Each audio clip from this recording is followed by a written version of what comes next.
Yeah,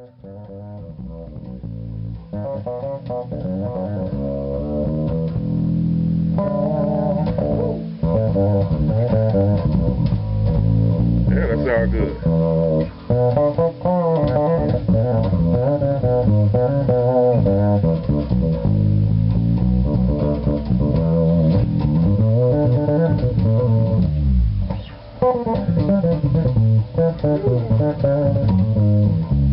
I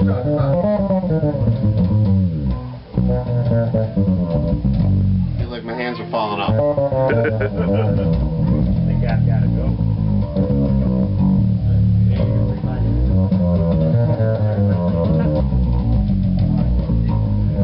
Yeah?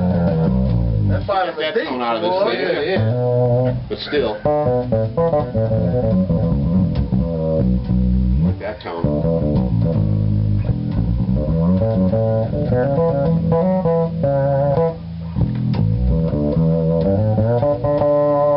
And the most popular thing I did last night.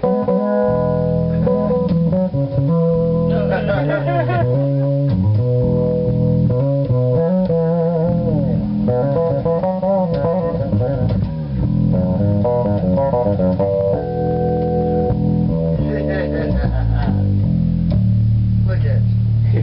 Huh? What's your mouth say?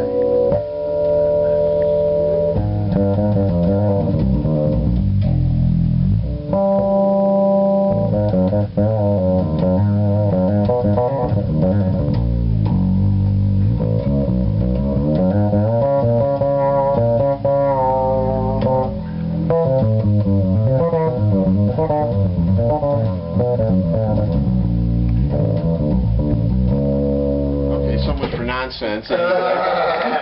Ladies and gentlemen, Detroit bass players and people and everybody, we got Mr. Eddie Kohen in the house with us. Yeah. Eddie. A Detroit bass player. Also, you know how we do it. We are in the basement. Uh-huh. In the basement. That's BASSmint. I know I spelled it right.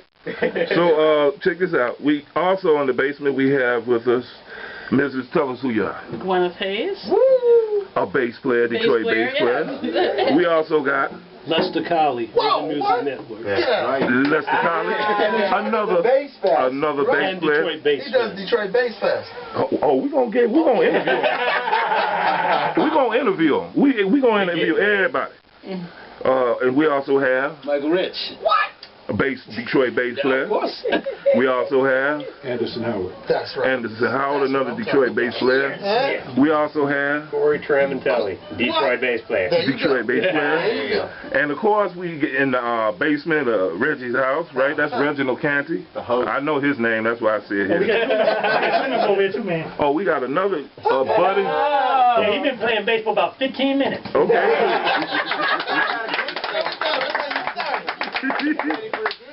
And we also have in the house. My name is Pope. And I'm Jerry Marshall. If you notice, I'm sitting to my left. Yes. Right. And we also have in the house. The original bass pimp, Gordon Spencer. That's right. The original Detroit bass pimp show song. All right, another Detroit bass player. Yes, sir. And we have my brother in the house. And what's your name, sir? Bob. Just call me Bob. I'm his younger, bigger brother. And we doing an interview right now with none other than Mr. Eddie Kohen. How you doing, bro? Hey, good. How's everybody doing? All bass players. Holy. My first question, I forgot. We got myself here too, Big Ivan in the house. Detroit bass player? And I always like to ask, first question I like to ask is, when did you start playing the bass? When did you start playing the bass? I started playing bass kind of late.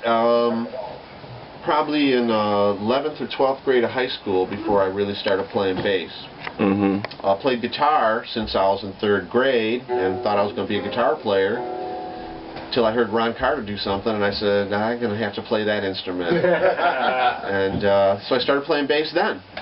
And that's why Ron Carter. Ron Carter, big reason why. Yeah, I started listening to that music from the late '60s, early '70s, and it something about it just grabbed a hold of me. And there was no guitar in that music. It was all trumpet, tenor, upright, Fender Rhodes, drums, and I just fell in love with it. And you could hear the bass finally. Some of those recordings, I think.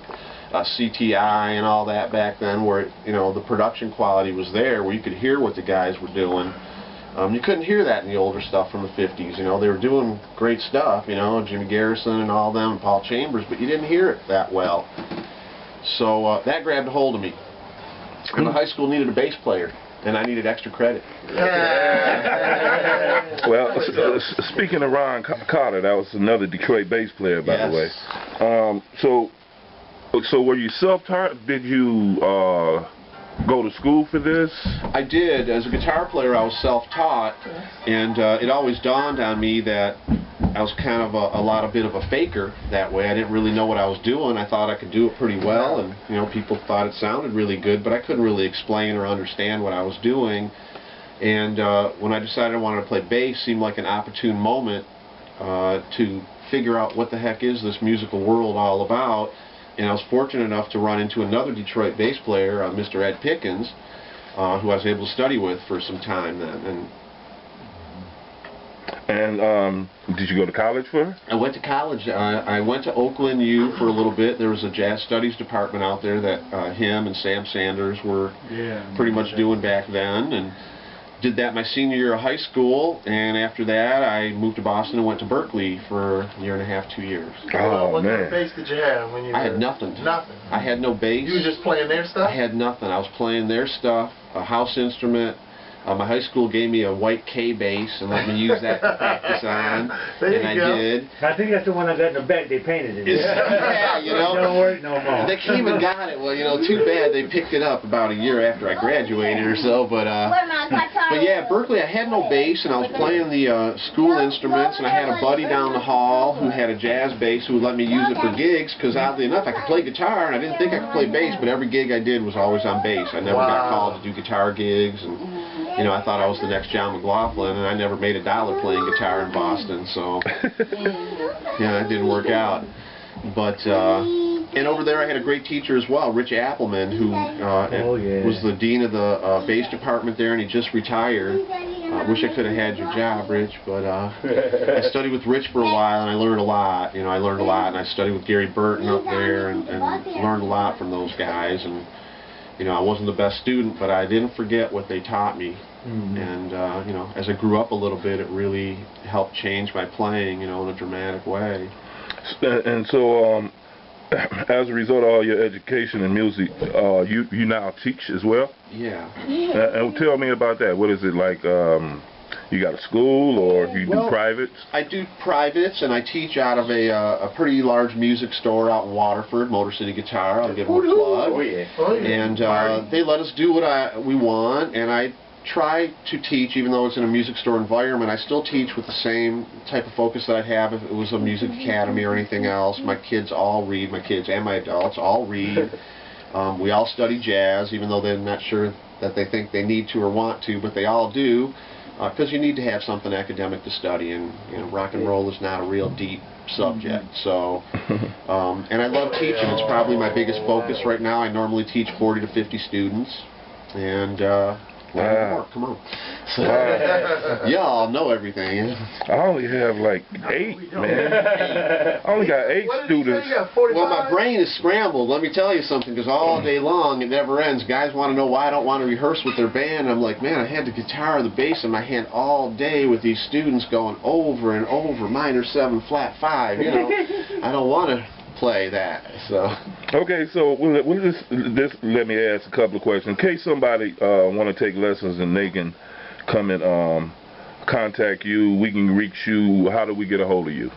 You can reach me on Facebook. You can call Motor City Guitar. You can get with I'm public and open. Anybody can get a hold of me. You can get my phone number, my email, or anything, and reach me. So it's like Facebook.com/ Eddie Kohen with a K.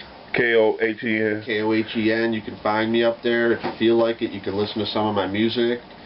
I have my Oh yeah, debut here's a solo. new CD coming My out. solo record is coming out. I even brought a bootleg stolen copy of it today. If anybody wants to hear it, you can't have it. But finally, What's the name of that CD? the name of the CD is Pulp Fusion. And, Pulp Fusion. Did he say Pope or He Pope? said Pulp. See, I'm more like Pulp Fiction. the fiction is that. I am Pulp Fiction. He's Pulp Fusion, you know, it's a jazz rock kind of record.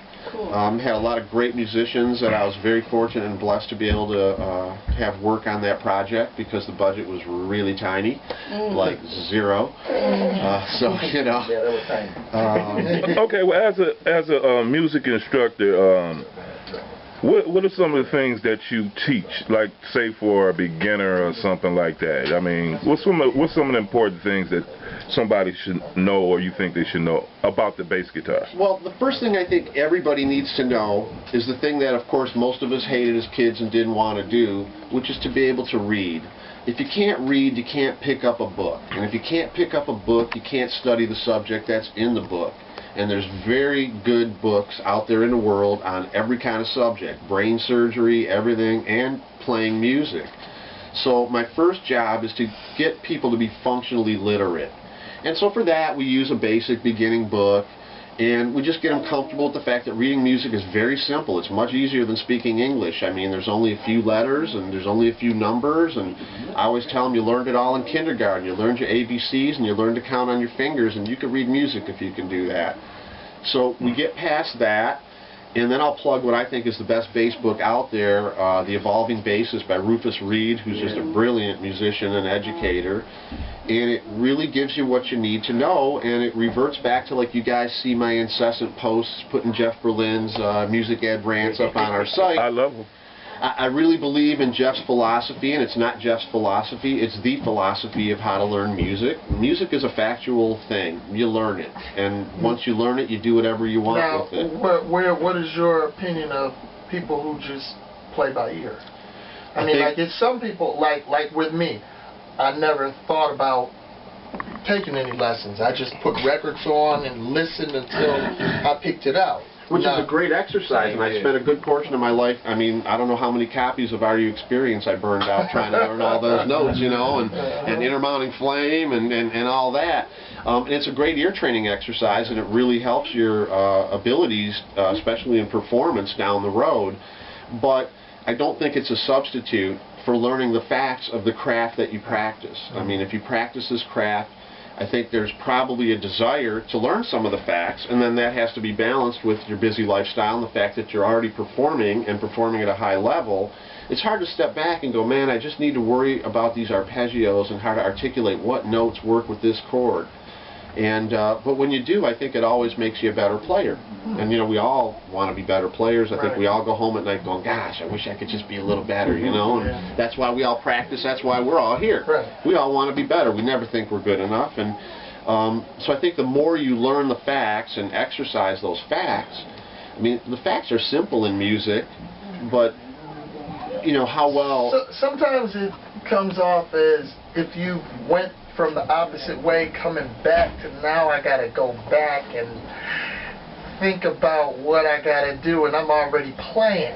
You know, that it's sometimes it's scary, sometimes it's just, man, do I really want to take that time? It's time consuming and it can seem boring, but you know, for somebody like yourself, you play a lot of great stuff, and I don't think it would be that bad of an exercise to just tell yourself, wow, that was really cool. I love that line I'm doing. Now, what is it? Why do I love that line so much? You know, what am I doing here? Well, I'm playing a, you know, arpeggio, the 2 chord over this dominant, funky, you know, E9 chord, and that's why it sounds so good, because those are the things that work. And when you know, articulate that, I think you have a better understanding. You get less of that brain lock.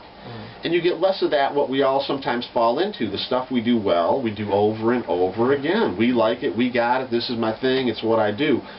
That's nice, but, you know, like I say, fooling around, we all get tired of that noodling type of thing and want to take our, you know, even guys like Jeff constantly talk about, I want to take my playing to another level. You think, wow, this guy's pretty awesome, what other level is there? Well, there's always another level. You know, I don't think we ever catch up to the music in our head. I think we always try to with our body, but we never quite get there. So I think it's a good thing to force yourself, and we all do the same. My guitar player, who's also a teacher and teaches 60 students a week, he tells me last night, he goes, yeah, a lot of times I think about, man, I could just wish I could practice what I preach more often. You know, I preach all this really good stuff, and I see the results, but... I'm guilty. I go home, and I am too. I go home and I noodle. I practice for performance. I want to be able to, you know, give the people what they want, as Jocko used to say, you know, the flash and dash, and keep my chops right on edge and all that. But it's tough. It's just like working out. Nobody wants to do push-ups, but everybody wants to be tough. You know, well, you got to do push-ups to be tough. We just hate it, you know. So, you know, every morning you take out your Rich Appleman chord studies for electric bass, and you spend 15 minutes trying to struggle through that stuff. And then at night you don't feel guilty about the fact that you're just noodling around, playing over dominant chord, doing the same thing you always do. You know, plus, like I say, you know, William, we talked about it. What do you do when people stick a chart in front of you? Yeah. It's just a set of instructions, you know, and if you can read the instructions, it's pretty cool. It's a lot of fun. Okay. Well, Eddie, one of the things Eddie is hitting on right now, the most times when I go into a session or something like that, and something's written out, it's always a chord chart. There's a few times there's something written out notated-wise that you have, well, I need this section played as is. So you sit there, you kind of thumb through it before you start recording. But like for Eddie and maybe Ralph and some of these other guys, every time they walk into the place, there's notation sitting there. And so like I said, like maybe for Pope, myself, and the other guys, we walk in the studio, there's a chord chart. Hey, here's the chord chart, play a groove to this. Or they go, play me a bass line. And so all of a sudden you're playing, you hear the chords, you know what notes go in the chords. Especially, you know, like Eddie just said, if you know the notes that go in the chords, you can play around the chords. And you hear the different voicings, okay, you can play around those voicings. So you never really have a lot, like the guys in New York, maybe the guys in LA, sometimes Atlanta, for sure muscle shoals and stuff like that. Here's the notation, every note got to be played like this. 1, 2, 3, go. Yeah, and so that's where part Eddie come up. And they might want it for a real important reason, because they need certain notes to specifically go with other stuff that they know is happening that you have no idea what they're going to be doing later on. Maybe a counterpart. Right, a counterpart that goes with it, and you're going to do a nice groove, but it's going to have a conflicting note in there that they're not going to want that. So it is good. You know, not everybody wants to be, you know, even myself, I don't consider myself a great reader, but it's something I have to do. I do it all day. I do it every day. I make all my students, whenever, you know, once we get past the fundamentals of stuff, and once we get past our first time through Rufus's book, that's your first test. If you can survive that, then you're on your way. We just grab charts, you know, we just flip it over. You know, I pick stuff because I think I pick more contemporary and interesting. I like to pick Wayne Shorter. I like to pick Herbie Hancock. You know, as opposed to some of the more traditional, like Charlie Parker bebop stuff. I like to pick more like that. Wayne Shorter writes brilliant stuff. I like Bill Evans. I like Herbie Hancock. I make them play this stuff. And they can relate to some of the Herbie stuff is pretty cool, you know, from the 70s too, but the harmony is very sophisticated. It's not just 2-5-1 and another 2-5-1. It's like, wow, what are all these alterations to these chords and all that. And, you know, there was an interesting thing I wanted to comment that somebody put up yesterday about, you know, the quizzes, which I love. You know, what's a minor second above B flat? Right. Very interesting, but really not that interesting when it comes to practically playing. I mean, do we really care that technically, you know, you can't have a B in there? You know, you can't call that note B. C flat. It certainly sounds as a B, and it certainly is a half tone away from the note we're discussing, and I try to let folks know. But the proper name was C flat, right? C flat would be what you'd need to call it. And it would just look confusing, and on paper it would bother you, and really the important thing is to understand it's a half tone away from the root. You know, that's what it is. And you know, music is half tones and whole tones and combinations of those, and I think the intervallic approach makes life seem easy, and we don't have to really even care about those things. I tell the students, I don't even care what the names of the notes is I'm playing right now, because I'm playing the intervals and it all adds up like simple math if you just do it. You don't even have to know in the key of C sharp what the heck it is that's going on here. It's the same as the key of C. You know, the intervals are the same. Distance from this guy to that guy is always the same, and if you know that, you kind of can go on.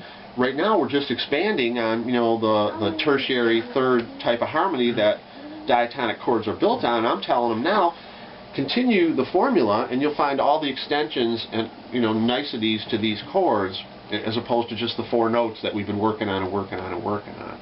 Okay, well, folks, if you need some lessons, this is the man to come to. You can also contact me. Right now, then please go home. Because, look, I know we learned something today. Play walking bass line. Well, yeah, so you can take lessons for this guy, contact him. Or Big Eye. I teach music lessons too. I teach you how to play Mary Had a Little Lamb.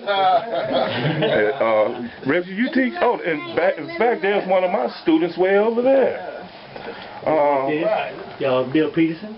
Yeah, Bill Peterson. We talked to him in a second. Okay, so you talked about somebody posted up on the site. Now, in case somebody don't know what site you're talking about, what site or group are you talking about? It's the site, the Detroit Bass Players, and I don't know why nobody's on DetroitBassPlayers.com except me and my fool. Nobody's on there posting your stuff. Come on, let's I'm on there. I saw you. So I'm on there. So you're archives. I don't see no commentary or nothing. You gotta get on there. I got commentary. So what brought you to the Detroit Bass Players group on Facebook? Well, because I love all you guys, and I love bass, and bass players seem to be such a benevolent bunch compared to some other musicians. We all seem to be wanting to help each other improve, which is pretty cool. I like that. I like networking with bass players, because we're kind of cool. We hang in the back, and we do what we do, and some of us can play, so somebody's got to pay attention to us. We can pay attention to each other, Okay, so I'm going to ask you... who are some of the people you play with, and some of the recordings that you might have been a part of? Great. Well, the last 10 years or so, I've been spending a lot of time recording with a guy that's kind of a Detroit legend, Mikkel Caldwell, who sadly passed away last September, my musical partner in crime. Me and him spent a lot of time together, and had a lot of similarities in our backgrounds and the kinds of music we listened to, and the people we went and saw and things like that, and we accidentally bumped into each other, and musically we're pretty inseparable. And I did, very fortunate to do 2 records with Mikkel, which are out there, one called Paravision and one called Ethics versus Logic. What's the name of the group? Mikkel Caldwell Project. Oh, okay. With a variety of wonderful musicians, some of which you guys know, Skeeto, Greg Tyler, some other guys who are pretty big names. I don't know if you guys have seen Shaken Doye, a great bass player out of the D.C. area, who worked with the album. And through working with Mikkel, I met guys like Damian Erskine, who did tracks with us, and met some of the great guys who now performed on my debut record as a leader, so to speak, where I've written all the material. Look at that. So what's the name of your current project? My current project is just going under me right now, just Eddie Cohen. We're looking to see if there's a market for the project. We're going to see if people want to buy the record, hear a bass player doing all the heads and stuff like that. Now, would you consider it fusion, or would you consider it what? I consider it fusion, because it's pretty rocked out, but it's got a lot of chord changes. I love chord changes. I grew up on Herbie. There is no fusion out here. It's like the fusion, right? But you know what? And I hate to say it like this, it's more fusion being played at church than it is being played out. There's some bad musicians that's at church. I think Detroit's got a special brand, and me and Mikkel had this thing called NFM, the New Fusion Movement. We sucked some guys in, but the commentary we got from everybody was, you guys play that jazz rock stuff, but it's got something else about it. And what it's got else about it is that soul music from back in the 60s and the 70s. Not just the funk, but what came before that even. It's ingrained in there, and all of us that are a little bit older, we know what, obviously, we give props to James Jamerson and all that, but that whole era of music had a certain feel to it. And when we talk about fusion, that's certainly part of it. You know, I mean, as a little kid, I was listening to Led Zeppelin and Jimi Hendrix, but, you know, I had a big brother that was dragging me out to every Motown review, and I was listening to that, and that got all mixed up, and then with Coltrane, and, you know, then with, you know, Mahavishnu and Return to Forever got all mixed up, and Brothers Johnson and all this, and, you know, that's fusion. It's everything that I listened to that made an impression on me, and, you know, so that's why I like that kind of music. I don't want to just play in one genre, because then you got to hide a lot of yourself. You know, you just got to do what you know, what's wanted. Ladies and gentlemen, thank you very much for talking to us, Eddie. Buy the record. It's coming out. We'll go buy your record. New shoes, okay? And if you give me a free copy, I'll put it on your interview. Free copy? I'll put it on your interview. Player, man. Free copy. All right, ladies and gentlemen, we've been having fun with Mr. Eddie Cohen, man. So I don't want to keep you all day. Could you just play us a little bit of something just to take us out, man? So talk to us.